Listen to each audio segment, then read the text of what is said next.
Hi, my name is Timothy Hunt, and I'm the director here for Personal Counseling Services.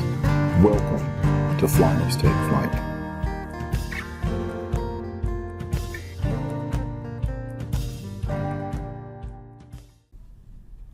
On this episode of Flyers Take Flight, I get a chance to interview our first student on the podcast.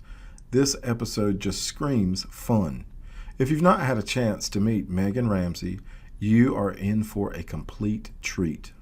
Megan Ramsey is a 32-year-old student here at Sandhills. She's a local small business owner. She is also our vice president of the Student Government Association and treasurer for the Effective Communication Association Club. She enjoys taking an active role on campus. Megan is also a recovering addict and alcoholic. Her hope is that her story helps someone who is in a place of desperation like she once was.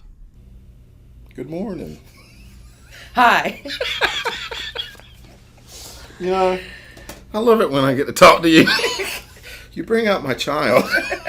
And I'm going to try to really rein him in this morning. Okay. All right. But I've had a venti-sized Starbucks. And I was thinking that coming up here, I was like, I'm probably way too caffeinated for a podcast, but we're going to go for it. Good morning, Megan. How are you? Good morning, Tim. I'm well. How are you? I am well, too. Thank you for taking this opportunity to speak with us and share your story. Our listeners are excited about everything that you are going to share with us today. Are they? Yes! I'm projecting. I'm hoping. Get ready. So, tell us about you. Tell us a little bit about you. Okay. I am 32 years old and a first-time college student. This is my second year here at Sandhills. I am a recovering addict and alcoholic. Okay. I have a couple businesses in the area.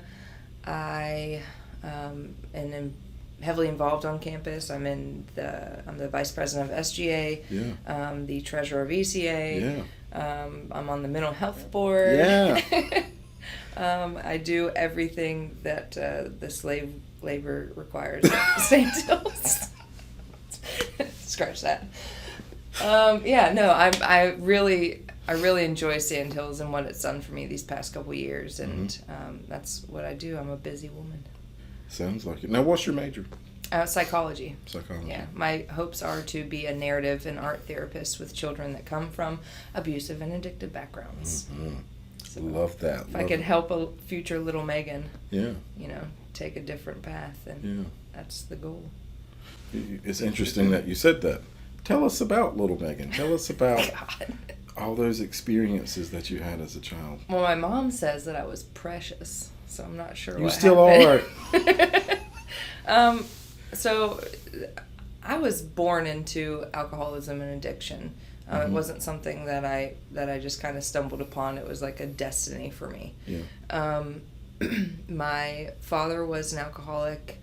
My mother's father, I never met him. He passed away when she was 20, and he was a war vet who drank himself to death. Yeah. And it just, my brothers, sisters, aunts, uncles, it's just not really a close family. It was just my mom and I for many years after my parents divorced. I was born in Ohio, moved here. Megan, when did you move here? When I was 7, second grade. I was going back and forth, shared custody for a while, and then my mom left me in Ohio, then my dad left me with my mom in North Carolina. So, right off the bat, I had all these abandonment and trust issues, and, it's just me against the world type mentality. And from a very young age, I learned how to be numb and try to mask all that stuff I was feeling. I know I was like 10 at I remember at a Pinehurst Christmas tree lighting that I was bugging my mom's friend to have some of her wine. I took a sip and I spit it out, and it was disgusting. But then I was about 12, and my mom had pretty much remarried, and I had a stepfather, and he ended up cheating on my mom and leaving us. And we had this cushy life, he was the head pro at Foxfire Golf Resort, and my mom was the accountant, and It was a comfortable life. It was like, the life that I always wanted. And then it went away. And I was 12 years old at that time. And that's when I started going through depression. I had my first, real drunk. From the first time I drank, I was a blackout drinker.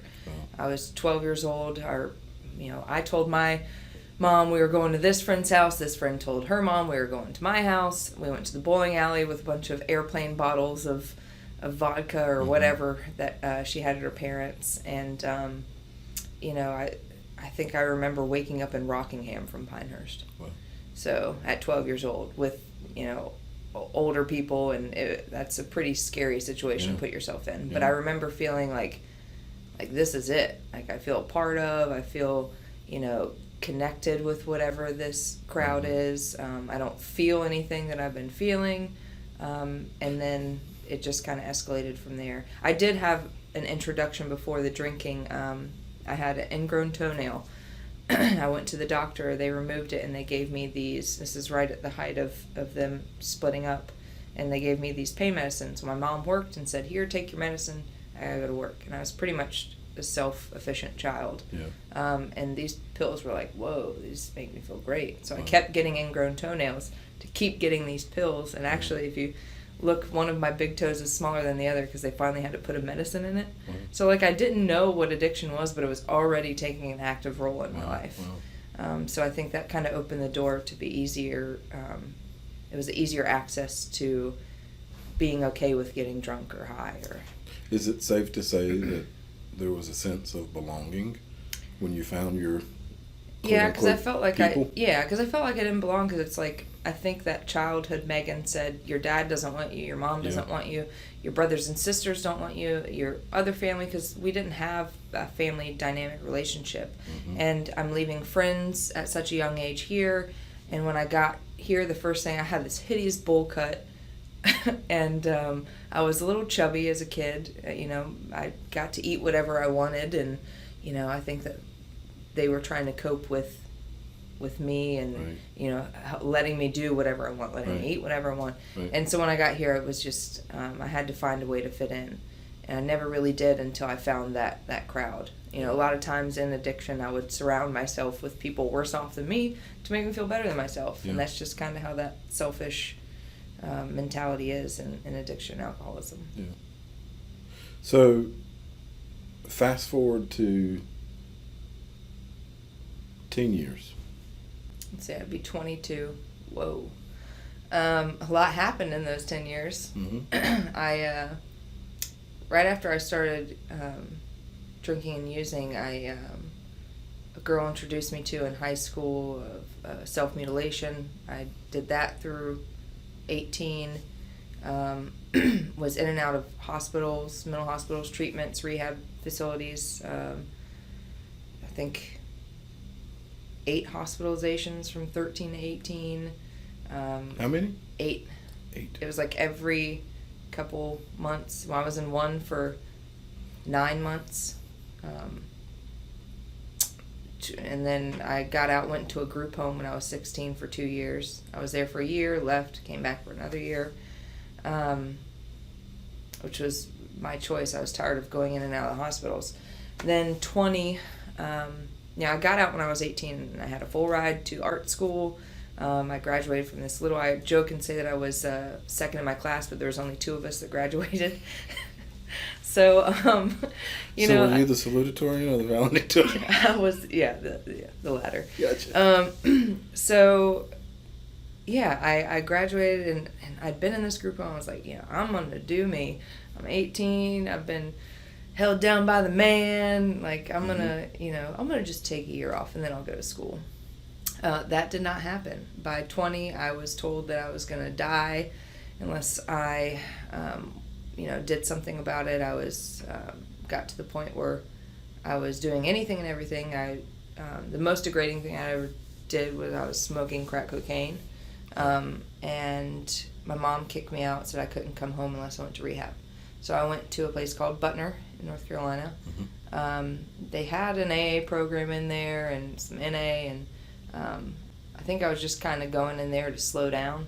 Yeah. Because the day I got out, I started smoking pot again and started drinking. And I was like, well, if I just do it in moderation. Yeah. But I quickly realized that moderation is not in my vocabulary. Mm-hmm. My brother passed away when I was 22. He was murdered in a home invasion in Ohio. And that that was in 2009. That kind of sparked like what am I doing with my life? You know, I don't want to be, he didn't really have any problems. He did in his younger years, but he was a hardworking dude and, just the nicest, I hate to say that, but the nicest of my siblings. Mm-hmm. And just, for him to be gone, it was weird and cruel, and I didn't understand it. And I didn't want to end up like it down that road. Yeah. So I moved to Ohio, and with a suitcase, rode a Greyhound bus from here to Ohio. 22 hours later. Wow. I was in no recovery state of mind. I remember playing rummy on a trash can lid with a homeless guy, and he bought me a 211 Steel Reserve and a bag of peanut M&Ms. And it's like one of the craziest things I can ever remember. Wow. But here I am, going to Ohio for a different life. I managed to keep myself clean for a month, get a job. I'm living with my sister, who is 22 years older than me, and I just met her at my brother's funeral. So that was weird, living with her and her family in this nice big house in Ohio. And about a year after that, she kicked me out because I, was self-will run riot. After I got the job, I was going to bars. I was, I got a DUI and possession charge, and fell asleep in my car one night outside the bar, and that was just kind of where I was at with that, and that went on until I was 27. Wow. So I was in a bad relationship, abusive relationship. I ended up coming back to North Carolina with my tail tucked between my legs, figuring that it wasn't the place, it was me. Mm-hmm. So went back to Mom's. I was 24, and then the addiction to opiates really took hold. I pretty much sold everything and just kind of skated by day to day to feed that addiction. And alcohol was always hand in hand with that. Yeah. But and then at 27, things just started to change. Should I go on? I'm just sitting here thinking, like, you are really a success story. Yeah. It's crazy for me to sit and think that I'm here having these conversations, that I'm where I'm at today, just from I'm only 32. 5 years ago, right, my life was in complete shambles. Yeah. Last year was too. I had a relapse. And, that was hard to get over. It was my first year at Sandhills. Yeah. I don't know what it was. I tried to convince myself that if I went to the bar, I was heavily involved in the church for 3 years of my sobriety. Mm-hmm. God came into my life, and something that I thought was never a thing, and really just wrecked me in a good way. Yeah. And completely just flipped the script on me. I mean, life was insanely different. I was a missionary. It went straight from, I went to Africa, Haiti, Honduras. Wow. I was, up in the church running the local missions and doing food banks and just really being a member of society. I mean, I was just so connected with God and the community and myself. And, I went through therapy. I've been seeing the same therapist for 5 years. That's great. So I was doing all these great things, but I went to the bar Christmas night. A lot of things had been happening. My mom was sick. Yeah. A lot of stress. I had this big burning bush experience when I first got sober, so it was easy. They often talk in recovery about a pink cloud, and I was definitely in that pink cloud for a long time. Yeah. I couldn't see one on the horizon right now if I... but anyway. Explain what that is, because not everybody knows. So a pink cloud is just like, you are in this kind of euphoric state of being sober. Like things are going great, you know, all these relationships are coming together, your job is going good, the hills are alive. The hills are alive with music, you know, like everywhere you go you're just living in, it's like better than any drug you've ever done. Yeah. And when that ends, it's rough. Yeah. So that ended, it was just short of 3 years. And that was a long time. Yeah. That was a long time. For me to be in active addiction from 12 years old, and then the first time I ever try, not slipping, and then having 3 years, that was a long time. I try not to discredit it. You know, the relapse does beat up on me a little bit. I'm 8 months, going on 9 months sober right now again. You know, I hung out there for a year trying to make it think that it wasn't. I went to the bar, said if I drink wine and talk to people about Jesus, I can drink. And like the next night I was blackout drunk again, and then started using and I was still involved. That was the crazy thing. I was involved in campus last year. I met people and they never in a million years would have guessed that I was going through what I was going through. I did a pretty good job hiding it from my family. I found new friends that were, you know, drinking and using, and but it just kind of came to another, like, what are you doing moment. And I was tired. You know, it's a progressive disease. I was blackout drinking all the time. I was drinking more and more and more. I was using more and more and more. I was miserable. I thought about suicide. You know, many times. I've even thought about suicide and recovery. That's the crazy thing about our minds and how it works. Because you want relief. You do, yeah. You want relief. So let me back up a little bit. Yes. What happened at 27? What was the precipice for change? It was a boy. No, it was a little more than that. So I didn't expect that. A boy. A man. A man. So I had, when I came back here with my tail between my legs, I met somebody else that just came back with their tail between their legs from the military. We were like Bonnie and Clyde, and we hid it from everyone pretty well. We were big disc golfers, and you know, we come around our family and hard workers. But everything we made went towards fueling our addiction. And at first it started like this, you know, we're ride or die friends type deal. But then I really fell in love with this guy, and it started having me question, like, could I ever have a family like this? Could I ever do anything? Like, what are my goals? What are my aspirations? What are my dreams? And I was the one like, we need to get sober. That worked for me, but it's not going to work when you're trying to make somebody else be sober and change. I don't want to trash talk him at all, because amazing guy. Everybody's amazing, but the addiction and alcoholism can make you someone that you are completely not. Like me, I was just a wreck. But that started me questioning. So I went and I was like getting clean, getting sober. I smashed all of my paraphernalia with hammers. My mom has pictures of me. I was burning things in a barrel. I got rid of all of my things, and disconnected from that crowd of people. I went into, I gave up to what I said was the universe. Like, I didn't really believe in God, and I didn't know what it was, but I knew that there was something bigger than me out there, and bigger than all of us. So I gave up to that idea of the universe. I went and got like auricular acupuncture, which is used for like PTSD and like people go through trauma. So I had all these gold pegs sticking out of my ears for a couple weeks, which actually did work, oddly enough. And then I went and had the pivotal moment was I sat down with a friend who I used to party with. She was about to go off into the Army.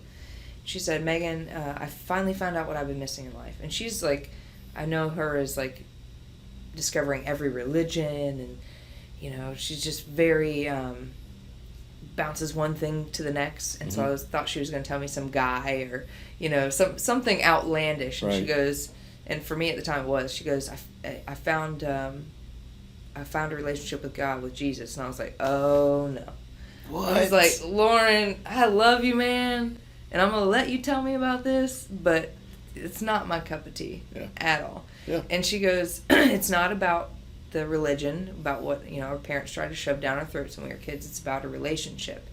And just in that simple sentence, and it still kind of gives me tingles about saying relationship versus religion, Mm-hmm. that there's an actual entity, person, being, whatever you want to call it, Mm-hmm. that it is real and you can have a relationship with it even though you can't see it. Right. So I went home and told my mom, I think I believe in God. And she said, are you high? And I was a couple months sober at this point. And I was like, no, Mom. Like, I think I might believe in God. She goes, well, that's nice. No, when she said that, was it that's nice, honey, like, no. Here we go? Or I think she... Or was she just done at that moment? Like, all right, whatever, Megan. Yeah, she knew I was getting... I don't know if I was sober off everything else. I was still a pothead. I thought that was my medicine. I thought I'd be 80 years old in my rocking chair smoking pot forever. Like, that was my thing. Mm-hmm. I remember it was February, or right at the end of January when we had this conversation. And February 4th, I decided to stop smoking. February 5th, I'm driving down, February 3rd, something around there. February 4th, I'm driving down the road. It's 2016, down 211. I'm going to work. And I'm like, God, this is right. I think it's the day or two after our conversation at Nature's Own at 195. Yeah. We were having lunch. So then... Which is a good place, by the way. It is a great place. I went there yesterday. Oh Phenomenal. Yes. Yes. Anyway, shameless plug. Yeah, shameless plug. You're welcome, Nature's Own. Entrees are free for Tim and I next week. Please. Yes, smoothie, please. So I'm driving down the road, and it's like this.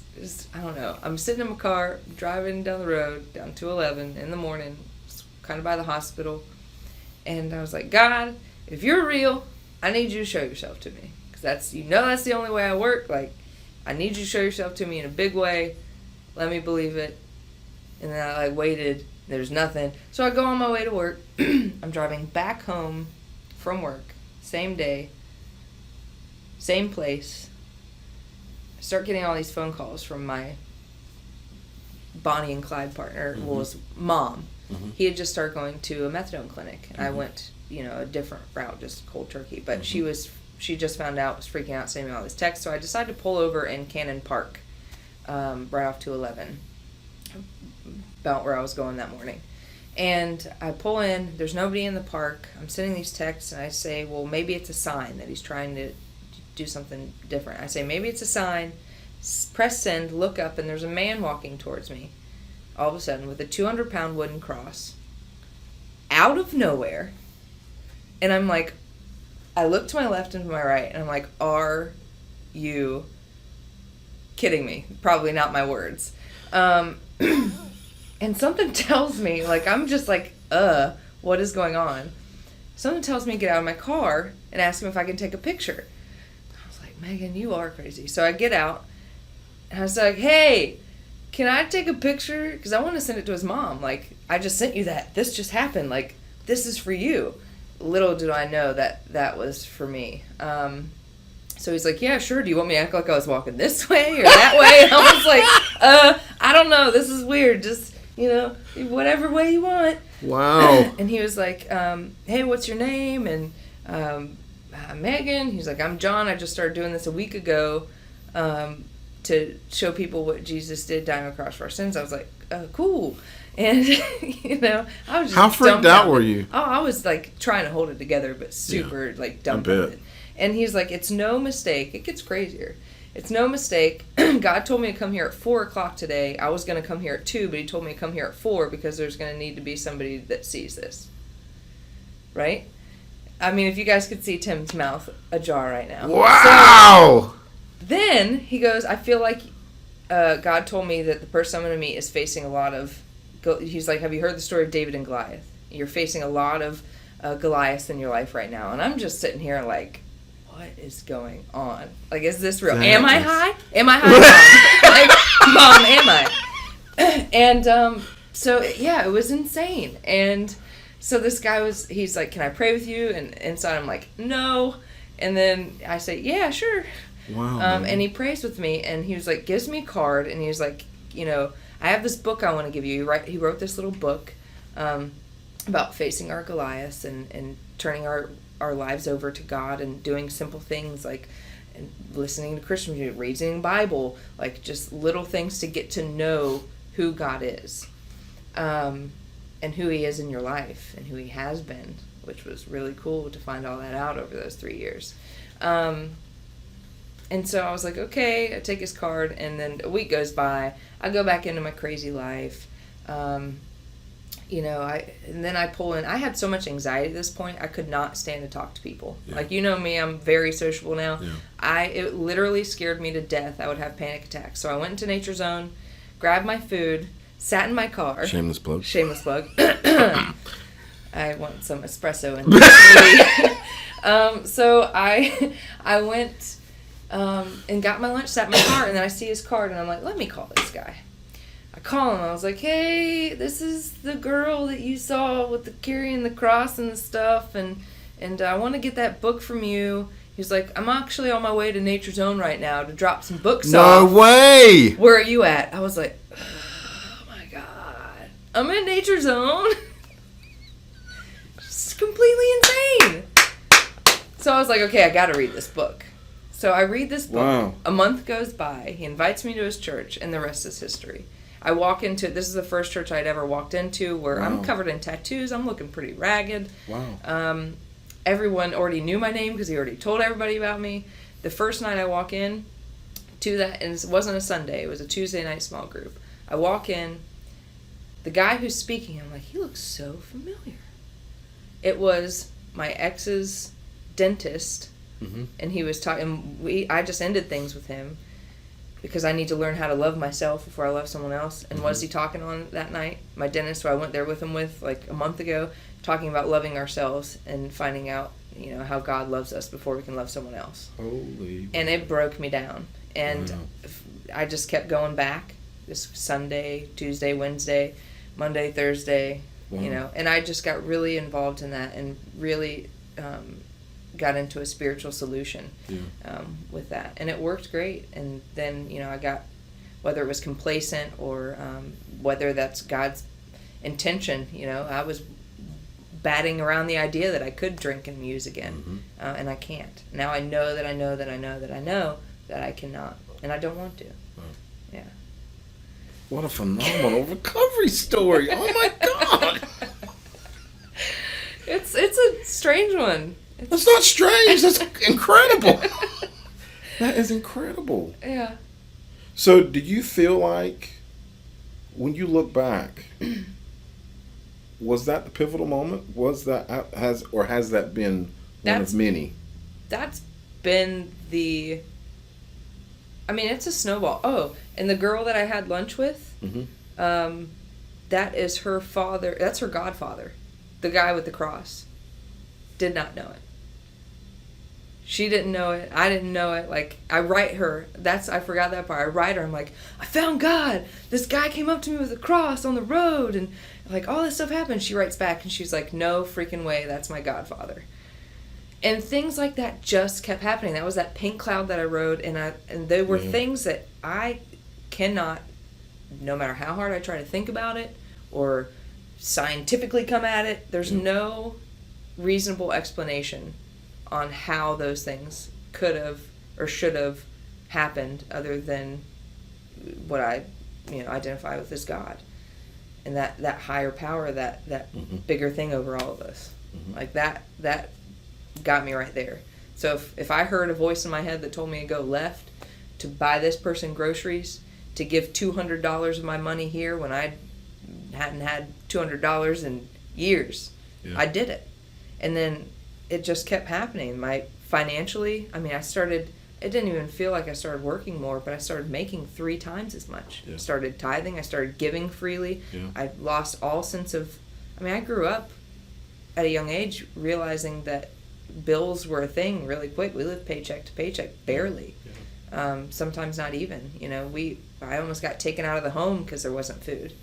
And to live in that freedom of financial, like, peace and security, and not needing to use, and being happy and doing things. Like, I went on road trips. I went backpacking in the Tetons and Yellowstone. Like, I'd barely been out of Moore County. Wow. I went to Haiti, Africa, Honduras. Like, wow. I was just dumbfounded at my life all the time. And I would do anything that I felt like was better than, an idea that I had. If anybody told me something that sounded good, I'd do it. Wow. And that's just how I stayed, in that mindset. What a journey. Yeah. And you're not even finished. I know. It freaks me out. I know. You're just 30. 30-something. Yeah. Wow. That was just in the last 5 years. Wow. Yeah. Yeah. So, present day you now. Yeah. How do you make sense of all that? I can't. I can't. But what's the message? Why would the God of the universe create all that? What does he want? For me, I gotta make sure I don't do that. I gotta stay humble. Yeah. I think it's simply to help other people. Mm-hmm. It has nothing to do with me. He's using, what looked like a complete disaster, maybe to help somebody else to avoid that complete disaster, or encourage somebody who's going through that that desolate place. I mean, it was desolate. I mean, I hated myself, couldn't stand myself. I loved others, and that's where that kind of mindset switch for me is, God loves me. I love others. Why am I not loving myself? Right. And don't you feel like that's a part of recovery, is learning how to love yourself in a healthy way? Yeah, and be comfortable. Yes, it's the worst. I'll be honest. Yesterday, this is out of nowhere, and this is just how my brain works. I think of, what if I'm driving 30 minutes down the road to see my nephews, and when I'm driving in a car in silence, that's why I usually play music or something. Anyway, and I have these thoughts of, what if you started drinking and not telling anybody? Like, what? Where's this coming from? Mm-hmm. And it's like, well, what if you just didn't go to your nephew's house right now, and you just went and got plastered, and then school would be destroyed, and I just start running these scenarios through my head, and this is how it works. So, I'm in a program of Alcoholics Anonymous now, which is good because I don't think I addressed that part of it. I addressed the spirituality. I was spiritually dead. Yeah. And I didn't address the addiction and the alcoholism. Mm-hmm. So I was driving down the road. I cut the thoughts off. I prayed. I called another person that's in recovery. And then I went and fulfilled that commitment to my nephews. And it's as simple as that. Yeah. Doing simple things like that. We try to overcomplicate life. But just, taking sometimes a minute at a time. But my message is just like, stick with it. And if you think that you have a problem, there's a lot of people out there who don't really know. They're on the fence. Right. Just talk to somebody about it. Try to figure it out. I mean, your life is worth... what I didn't realize is my life was worth way more than I thought. Yeah. I didn't think that I would ever amount to anything, and I didn't think I'd be here. It might not seem a lot to people to have a cleaning business and be at a community college and excelling, but for me, it's everything. Yeah. So hope. There's lots and lots and lots of hope, but you got to do the work. I'm not gonna lie. Like I went into therapy. I did everything that everyone suggested.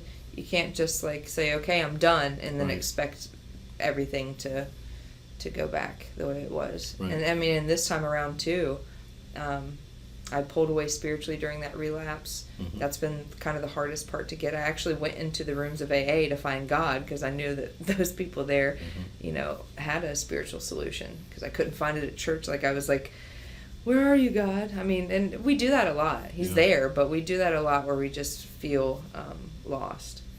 So, I don't know, just keep seeking, do the work, and it's worth it. I spent a lot of time and a lot of hard work living that lifestyle. Like, it was day to day, but we get like that high reward at the end, so we don't think about selling our car or our belongings or stealing from family members, and Yep. I don't think about that stuff. When I work with clients in recovery or in addiction, that voice that you were talking about that was speaking to you that says, why don't you go drink instead of go visit with your nephews? Yeah. We call that the little professor. I call that my little man. So, yep. And it's that small voice that says, it's our sense of intuition, but for people in recovery, it will talk them into using. And I remember being taught that, and the lady that I worked under, she said it's like a 3-year-old. And when my son was 3, we went to the grocery store to go get milk.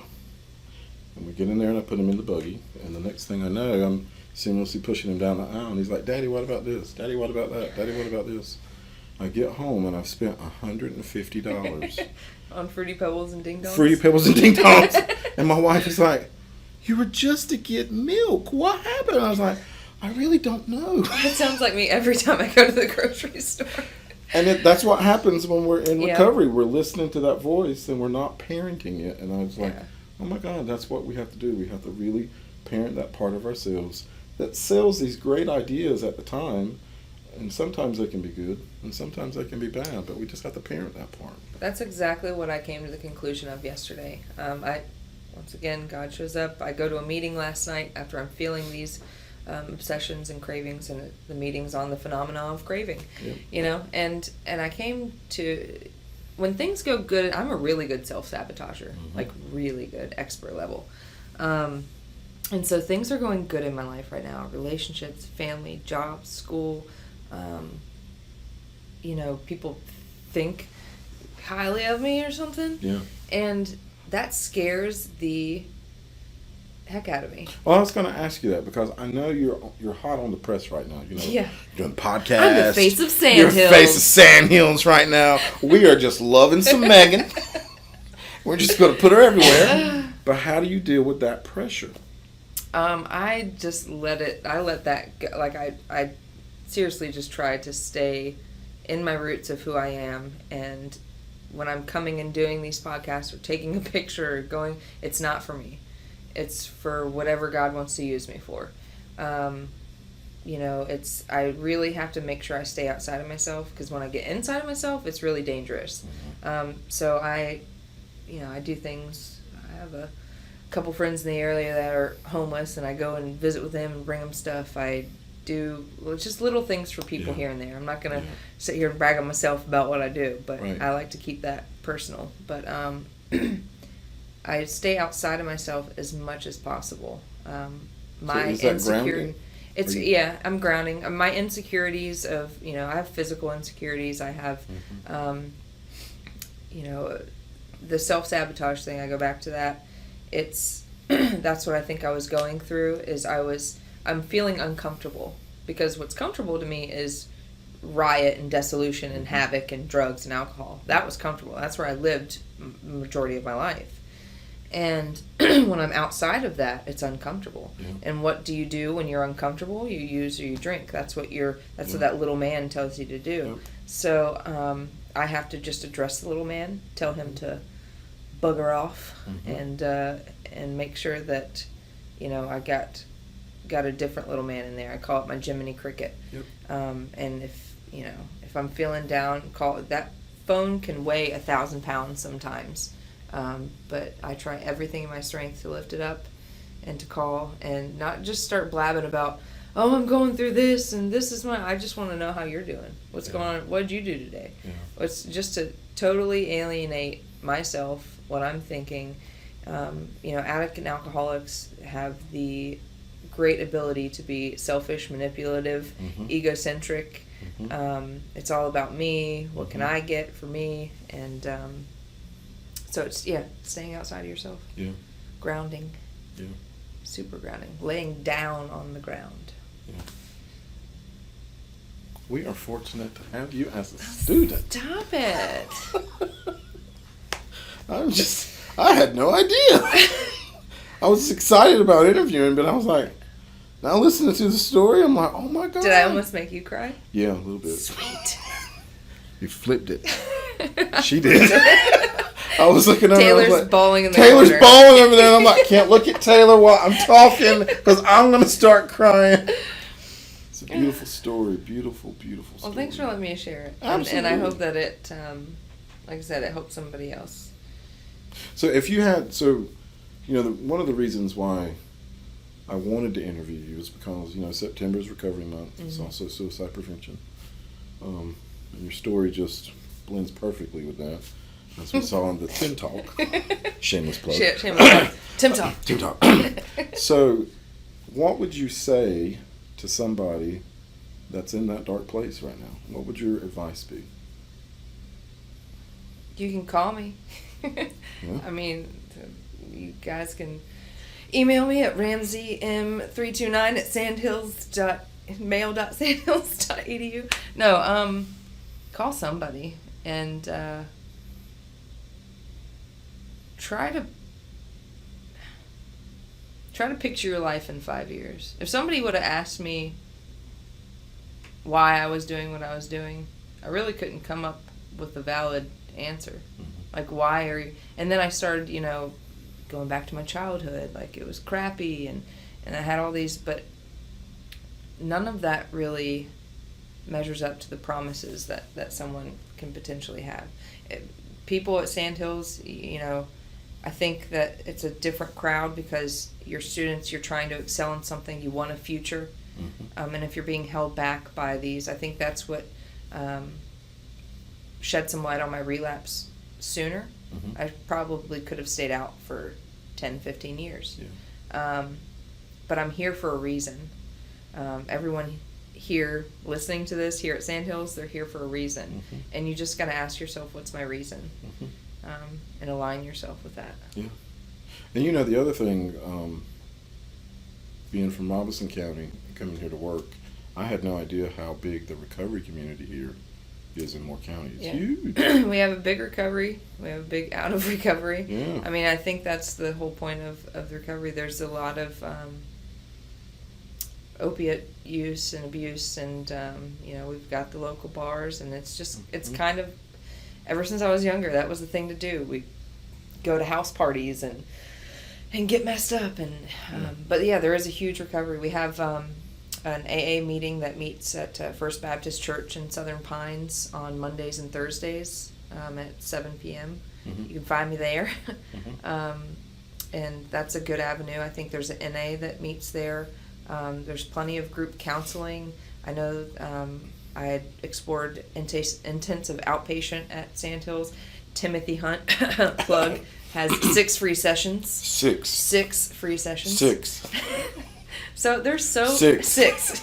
There's 6 free sessions. 6 free sessions that you can take advantage of, and that's just at Sandhills. Take advantage of 6 free sessions. 6 free sessions. 6 now. Free sessions. Free sessions. 6. So yeah, Taylor's like, I'm done. I know.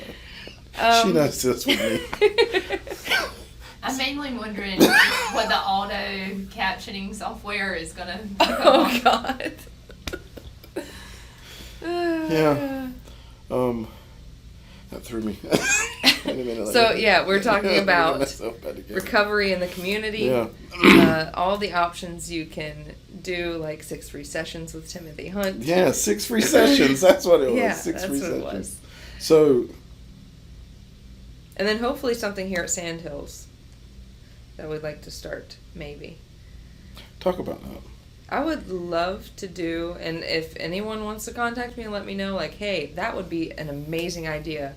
I'm going through my classes. I'm busy. I tell myself I should probably go to this meeting, and then I get ahead of myself. And I think that being able to relate with other people in college that are going through the same things, feeling the same things, going through the COVID crazy with transitioning and trying to balance recovery, I think it would be cool for all of us to come together and share that experience, give each other some strength and hope within that. I would like to do it, lunchtimes once a week. So I'll pray on that, and if that's supposed to happen. And we've got a name. It's called Lift. Oh, yeah, Lift. Lift. Lift is the name. Lift is the name of the recovery group. Yes. And we're going to do it online. And there's going to be a survey coming out today, as a matter of fact, just to see about who, in terms of students, staff, and faculty, would be interested in being a part of this collegiate recovery movement that we want to start here at Sandhills Community College. I think our plugs are no longer shameless. I don't think they are. I don't think I have no shame. This podcast brought to you by Nature's Own Fiji Water. Yes. Tim Hunt's 6th grade Tim Talks. Tim Talks. And Megan's cries. Yes. And laughter. Yeah. Thank you. That's all, folks. Thank you. That was beautiful. Thank you for having me. Mm-hmm.